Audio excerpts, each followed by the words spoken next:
Hey everyone, it's Dan here, and today I want to talk about nutrition and DPDR, how it affects you, how potentially bad nutrition, bad food in your body is going to really hinder you, going to make you feel a little bit crap, and also why good food is so important for your recovery for DPDR.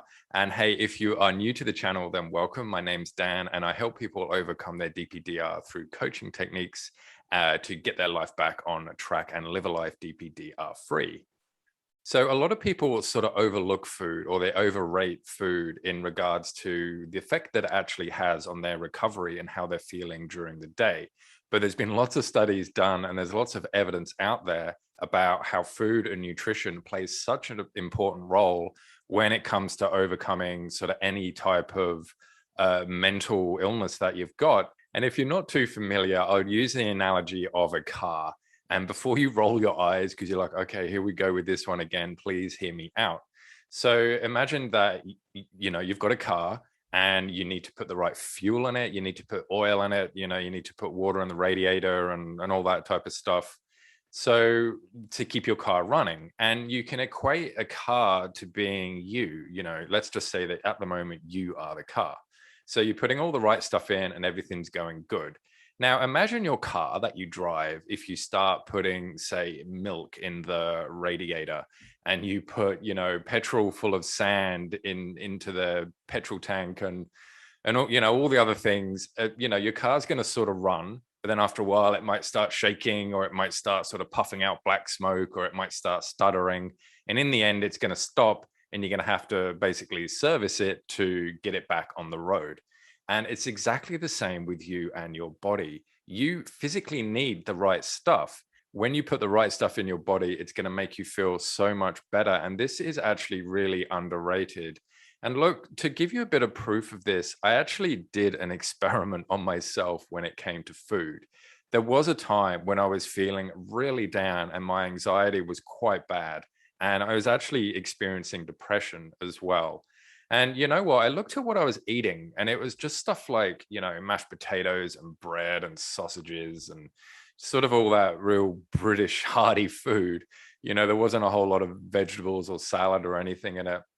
And I said to myself, look, I've tried everything else. Let's just try an experiment to see what happens. So I started buying all this more nutritious food, sort of whole foods, not just pre-made, not really fast food, salads, vegetables, and, brown rice and instead of white rice and all that type of stuff.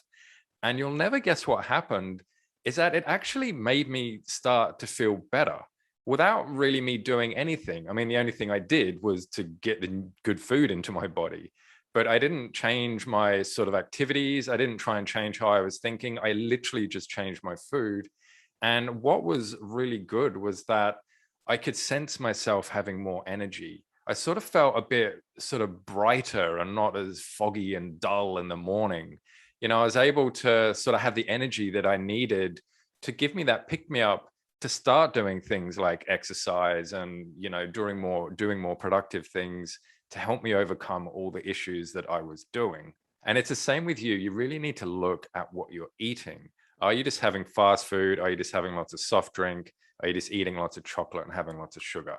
Um, if you are, then you got to question that. Is this the best thing for me right now? It's the same with breakfast as well. Are you just pouring out a bowl of Cocoa Pops and just chomping that down and thinking, well, this is a really good way to set me up for the day? Chances are it's not right. In fact, a lot of boxed cereals are full of a lot of crap which don't actually help you. So you can consider things like, poached eggs with salad or, fresh muesli with fruit and stuff like that. And this is actually going to be a lot better for your body. And it's really going to give you that pick me up you need for the day rather than just filling yourself full of crap. You've got to remember too that you have a choice about what you're eating. And one thing I do when I'm working with the people that I help overcome DPDR is we look at something called state management. It's sort of like what state are you in? So there's three parts of it. There's biochemistry, physiology, and neurology. So basically, neurology is all about neuroplasticity. So it's the fact that, the saying, you can't teach an old dog new tricks. Well, basically that's a load of crap. you can learn new things, you can learn new ways of thinking, and that's neuroplasticity, your brain sort of changing. So it is possible to think different things. It is possible to do different things. We also look at physiology. So what are you doing? Like, how are you dressing? What's your body language like? What's your posture like? Are you exercising? Are you just sitting around on the couch all day? What are you actually doing? And of course, there's biochemistry, which is what's physically, what's physically going through your blood veins, what's going into your stomach, into your digestive system, and then sort of passing through your body. Are you getting all the right nutrients that you need? And the thing is, when it comes to recovering from DPDR, you do have to look at all this stuff. You can't just sort of pick one thing and go, oh, well, I'm just going to practice acceptance, or I'm just going to practice grounding, or I'm just going to see a therapist, or, I'm just going to do this, just going to do this.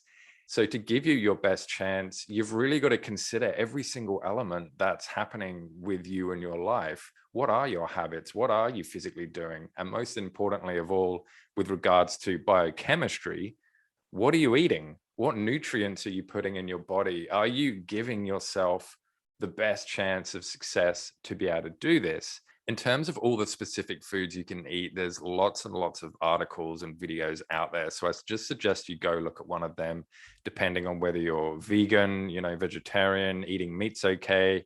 Maybe you got some kind of dietary requirements and all that. Obviously, I don't know your specific situation. So just go and look online to get some ideas about what you can eat for breakfast, lunch, and dinner, what you can have for snacks, and what's best for eating, before you go to bed, or stuff like that. And please, please, please really do your best to avoid just dismissing this as, oh, that's just hippie stuff. Or, like, diet doesn't matter. I've got an okay diet. Whatever it is you're saying about it, really take a hard look at what you're eating, and you will find that if you improve what you're eating, you really are going to feel better, because there's no other way around it. Look, you're already building momentum. You're already watching this video. You're already doing all your research and doing all the right things.